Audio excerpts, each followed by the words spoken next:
Hello and welcome to yet another very exciting episode of Eye on the Money, the television show that gives you insights into how to improve your financial well-being as well as make your money work for you. As usual, I'm Ingrid Nantege. Now, according to a report by the International Labour Organization, Kenya's youth unemployment stands at 11.4%, significantly higher than the overall 7.4%. The formal job market's growth is at its lowest in 5 years, with only 78%, 400 new jobs in 2018, compared to a high of 137,900 jobs in 2014. The informal job market is struggling too, as credit to the private sector was seen to decrease significantly with the introduction of the interest rate cap in 2016. A 2016 survey found that 2.2 million SMEs had closed shop in the preceding 5 years, an alarming rate of 440,000 failed enterprises each year. With the current state of affairs in the country, graduates have to do so much more to be considered for roles in organizations. Joining me in studio today to discuss how to position yourself for employability is Parminas Wainaina, Managing Partner at Corporate Staffing Services. You're welcome to the show, Mr. Wainaina. Thank you for having me. Do you feel like there's even a more timely time to have this conversation than today? Yeah, I'm very excited to be here because it's the beginning of the year and people make New Year resolution, and majority of them they touch on careers, the job market, and I'm happy that you decided to have this discussion at the beginning of the year. Right? I feel like there's so many people who are probably stuck in a rut and need the conversation that we're going to have today. Precisely. You've had the figures. Yeah. Alarming, right? Yeah, but I would say that's really not even the situation on the ground. It's better? No, it's worse. What? You know, when you're talking about the youth, you're talking about the 18 to 35-year-olds. Right. So I don't know who they surveyed, but I can tell you for fresh graduates, and these are people who from the age of 22 to 26 years, my own estimation is close to 70%. Yeah. If you're keen on the news the last 2 years, every once in a while you see someone with a placard. Yes. Graduates, they've done accounting. Even on the streets when you walk, exactly. You will find someone Precisely. Disgruntled. Yeah. So those figures, probably they combined, they looked at, anyone from 18 to 35 years old. But if you go back and look for people who graduated, education past tertiary, things are really tough. If I'm to be completely honest, I'm thrown back. I just have a good poker face because when I was doing this research, I beg your pardon, I was really, really, really shocked and stressed out by the figures. Yeah. So for you to say that it's actually so much worse than you think. It's worse, yeah. So I'll start off this show then by asking, what has happened to the Kenya labor market over the years? Yeah. Let's give a timeline over the last decade, 10 years before, because we saw there's a point in time it was thousands of jobs. It just kept dwindling. What's happening to the market right now as we speak when it comes to labor? Allow just me to tell viewers what we do so that they can get an understanding why you're here. They might think why Ingrid bought this precisely, guy. Maybe they think I'm looking for a job. So at Corporate Staffing Services, we are a HR firm. We are accredited by the Ministry of Labour and the Institute of Human Resource Management to offer HR services. And the main two HR services we offer is recruitment and training. So every day I interact with either professionals or job seekers and employers. So I know the situation on the ground. I'm so glad it's not just figures that I'm throwing. Now I'm even confident as to why I brought you. With that little brief intro, I like, I have the right. So that's the situation on the ground, based on what I experience on a day-to-day basis. Okay. Yeah. So back to you now on the issue of the last 10 years. First, I think it's 2013, Mzee Kibaki, when he was leaving office, he accredited, I think, close to 30 universities. So now you're coming from a situation where you have 30 public and private universities, but all of a sudden now we have, I think now the numbers is 72 or 75 universities. So all of a sudden then we have qualified, overqualified people coming to the job market. And then what has also happened in the last 5 years, a shrinking economy. So you have so many graduates chasing very few job opportunities. If you've also been very keen, what also has been happening in the last 6 months, retrenchment, redundancy, whether you're talking about multinationals or SMEs, things are very thick. So I would say In terms of the major change, I would say it's the expansion of the education system, which is not bad by itself. But then again, if the education system is not growing in tandem with the economy, then you'll be faced with the situation that we are seeing. So against that, and you just said it yourself, initially there were 32. Yes. 30. Right now, give or take, they're about 72. Yes. All of them churning out professionals. Professionals, graduate, white collar. And this is the cake. Yes. Everyone has to pinch from. Good. So with all these overqualified people, in your own words, out there on the streets looking for jobs, what does one then have to do as an employer? How are the people who are even taking these people doing it? Because you're first with, you put out an ad, there's 70 qualified people. So as a person then who's competing for that job, what are the basic requirements that HR people look out for? So going into it, I know this is what I should bring. Let me take you back to the numbers. At corporate staffing, we do recruitment. So a day we'll have, let's say, a senior accountant. The client wants to hire how many? Just one. Right. So when we put out the word out there, you get 2,500 applicants. And you're looking for what? You just want one. Okay. Obviously, you're not just going to pick one and say, now I've given you the job. Right. So there'll be an interview process. So out of these 1,200 or whatever number, you have to interview, let's say, 20 of them. So look at those numbers, because you also can't interview everyone. Then the client ends up interviewing 5 You probably people. will even lose out on cream in the ones that you've even eliminated, because I mean there are 2,000, you have to choose 20. Precisely, of course, yeah. there's a chance you will There's a miss chance out you on. might miss out, yeah. So we use a system so that removes a lot of the subjectivity. But whatever you look at it, however you look at it, over 2,000 people applied for one position. Right. Yeah. So in fact, one of the major complaints we get from candidates is, I keep applying for jobs, you guys don't call me. But look at the numbers that you're talking about. Yeah. So back to the question you asked. How then, can I the stand out? question is What does good. the HR person look out Yes, for? it's about how you position yourself. So in the last, before, I would say in the last 1 or 2 decades, the emphasis was on qualifications. It was on technical skills. But now employers are looking for more. So if you just come, you're an accountant, you are quiet, you're a bookkeeper, and you say, no, mi sinanga maneno mengi, you lose out. Right. Because even now, even if you're an accountant, you must have a pleasant personality. You probably need to undertake more additional duties. So the world where people used to specialize is long gone. Then also, how are you presenting yourself? You might be the most qualified accountant. But if I look at your CV and it doesn't speak to me, I'll not consider you among the other 2,000 applicants. So it's become very, very competitive. And you must think, whether it's from the documents up to the level where you said yourself one-on-one. Yeah, so you must think about it critically. So on that point of positioning, oftentimes you'll hear people will tell you, you know, your personal brand is very, very vital when it comes to job interviews. As a professional, I want to hear it from you. In fact, there are so many people who, there are people who can be reckless on social media, because you say it's my personal page. So you post as you are. You just post because you said this is my personal page, I can post what I want. However, a lot of times of late we've been cautioned, be careful what you post on social media, because these days employers will go there before they even decide to hire you.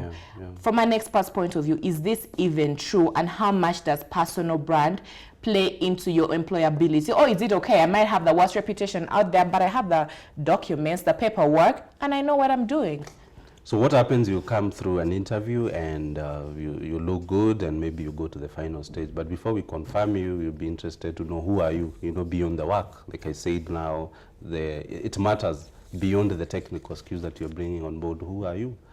So if all you have on Facebook are these photos where you are partying and all that, they'll definitely elicit some question marks. If you support this political party and you're abusing the other political party and all that, you see, the time you come and sign the employment contract, you are by extension representing my brand. So employers would want people who are contained. So it doesn't mean you can't support a cause. It doesn't mean you can't be out there on Twitter airing your views or opinion. But then again, they shouldn't be alarmist. So you have to be careful. It's just the same way, because you have an opinion. There's a way you'd approach your parent, even if they are wrong. There's a way you tell them, no, mom or dad, I think, I have a different take on whatever issue we have. You can't have the same approach as when you talk to your girlfriend or boyfriend. Yeah. So the way I see it is reputational risk. It's something very key. We see companies really guarding their brand, so even as individuals. And remember what they say, the internet never forgets. Yeah. So whatever you do now, 15 years later, I'll just type your name and I see you're supporting these terrorists. So are we going to continue having this conversation? Absolutely not. Yeah. You said it yourself that there's no doubt to the fact that every year the country does churn out professionals. There are overqualified people out there. However, Paminas, we've also seen a situation where these people who we deem overqualified have gone to do interviews for certain organizations and lost the job to someone who ideally would deem less qualified. Am I right? Yes or no? Okay, explain to us that situation, because I know of a situation where like someone has walked into an interview. If you look at their documents, they'll have a master's degree. The next person maybe probably only has a bachelor. Their experience might be 5 years, on is 3 years. So on paper, this person would be, you would think, would be the one they get picked. However, when it comes to having the interview, you see that the person ends up standing out. Yeah. What would you say about that situation? What happens? Where does it go wrong?